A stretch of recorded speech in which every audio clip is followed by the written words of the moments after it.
Hi all, this is Daisycakes, and it's about 10 o'clock on New Year's Eve, and I'm recording a video about supplements to go with the skincare video that I did before. But let me tell you, it's been a weird night, and the cat might be acting up too because all of these fireworks and everything last night have him absolutely.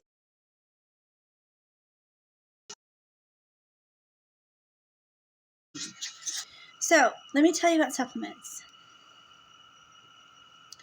I'm always conscious that some of you will watch this on a big TV, and I know it's like a lot of face, but it's better this way, trust me. Start out with, let me explain that a lot of people need to know what they're deficient in before they start taking multivitamins, so go to your doctor and get a full workup about zinc and iron and see if you need any additional support in this areas. However, you can really, like I said, the cat's crazy and he's making noise. I'm sorry about that.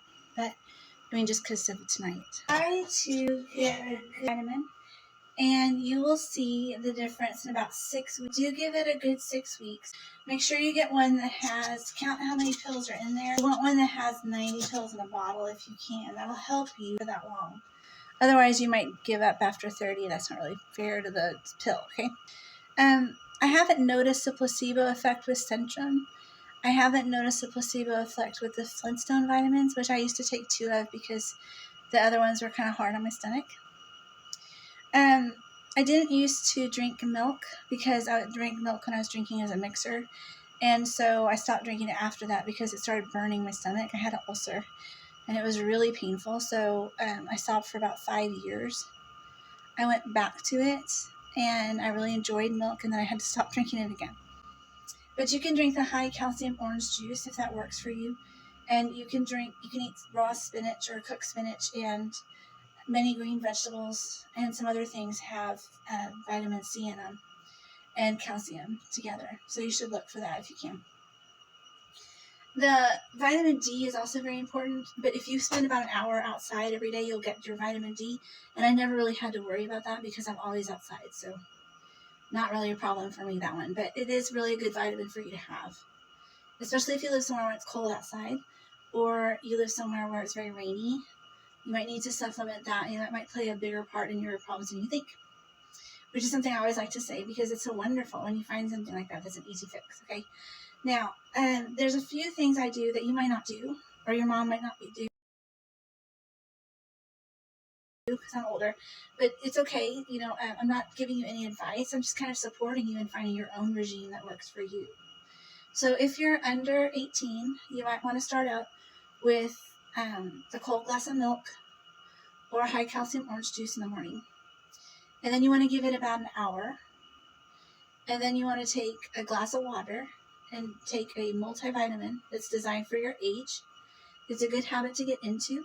You might want to follow that with some juice. You could try some of that berry juice that's really popular right now. I'll link it below.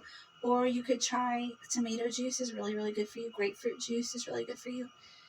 Any kind of like a little tiny cup of juice would be really helpful to get used to kind of drinking. Now, I don't drink juice anymore because I don't have a sugar tooth, I have a salt tooth. But when I was younger, I found it gave me a little boost of energy to start my day, and it was really helpful.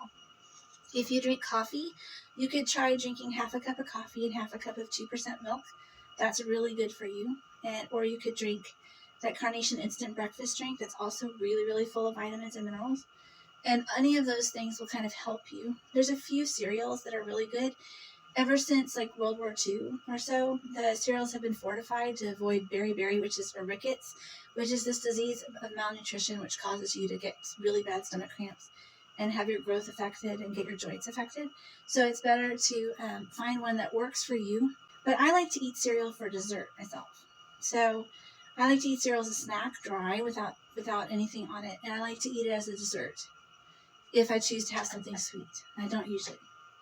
But if you want to, that's a good way to go for some healthy thing that won't, if you're trying to watch your weight, cereal's a great way to watch your weight.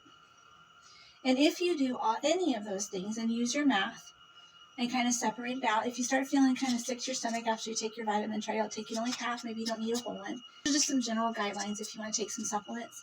I find that there's a lot of good ones. I didn't really find very much benefit from the gummies. The one thing you can do is take a bottle of Flintstone vitamins and take them to your pharmacist and ask him to mash them up and make them taste like bubblegum. And he might do that for you. I don't know. We have to. But if you could do that, that would be really, really good for you to ingest them that way. If you can't really take the pill. Thank you for watching. Please like All right. and subscribe, and stay tuned for more episodes of the Daisy Cakes and Cinnamon Show to follow shortly.